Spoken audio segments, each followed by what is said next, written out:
Dear students, मैं आज इस वीडियो में एक इम्पॉर्टेंट नोटिफिकेशन को डिस्कस करने वाला हूँ जो WBCHSC बोर्ड की तरफ से आई है। ये नोटिफिकेशन 11 क्लास के लिए बहुत ही इम्पोर्टेंट है। अब आप लोगों को जैसे कि पता है कि हाल ही में 2 मई को रिजल्ट हुआ मध्य प्रदेश का, तो अब जल्दी ही जो है 11 क्लास में एडमिशन होने वाला है। जैसे कि आप लोगों को ये भी पता है कि 11 में इस बार जो है सेमेस्टर वाइज एग्जामिनेशन होगा। ओके, जैसे कि इस बार सिलेबस बदल चुका है, नई तरीके से उसको इंट्रोड्यूस किया गया और एग्ज़ाम जो है सेमेस्टर वाइज लिया जाएगा। और 11 जो है 2 सेमेस्टर पर बेस्ड है, सेमेस्टर 1 सेमेस्टर 2, और जो 12 है वो 2 सेमेस्टर है, और सेमेस्टर 3 सेमेस्टर 4। तो आप लोग कह सकते हैं कि HS के 4 सेमेस्टर है, 4 फाइनल एग्जाम्स होंगे। तो आप लोग को ये चीज़ पहले ही पता है, मैंने इसके बारे में वीडियो बना दिया है। तो आज हम डिस्कस करेंगे कि कोई भी सब्जेक्ट को 11 में चूज़ करने के लिए, इलेक्टिव सब्जेक्ट को चूज़ करने के लिए हमको माध्यमिक परीक्षा में किस सब्जेक्ट में कितने मार्क्स चाहिए, तभी हम उस सब्जेक्ट को या जो भी सब्जेक्ट हम चूज़ करना चाहते हैं उसको हम चूज़ कर सकते हैं। तो हमारे माध्यमिक परीक्षा में किस सब्जेक्ट में कितने परसेंटेज होनी चाहिए, तभी हम उस सब्जेक्ट को 11 क्लास में चूज़ कर सकते हैं, HS में चूज़ कर सकते हैं। तो उसको हम यहाँ पर डिस्कस करेंगे।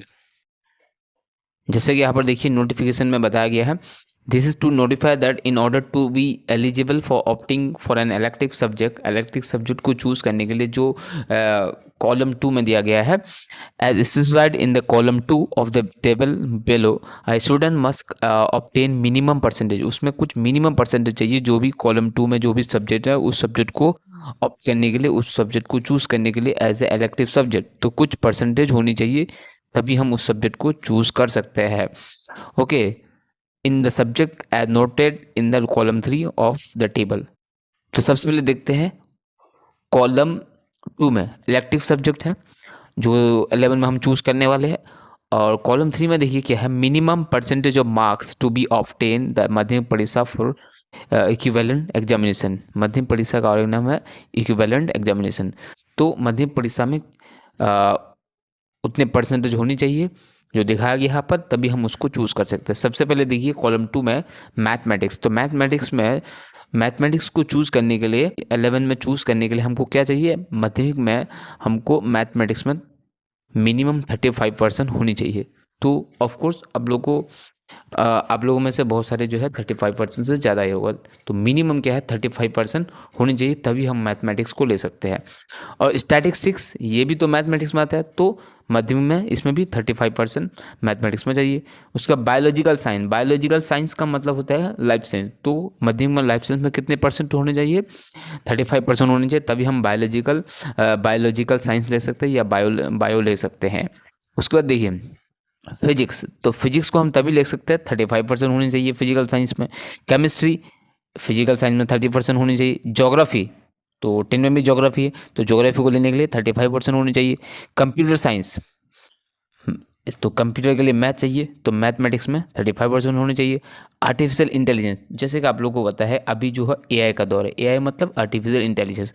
तो इस सब्जेक्ट को चूज़ करने के लिए ये न्यू सब्जेक्ट लॉन्च किया गया। जैसे कि मैंने इससे पहले वीडियो बनाया था कि कुछ न्यू सब्जेक्ट जो है इंक्लूड किया गया है न्यू सिलेबस में।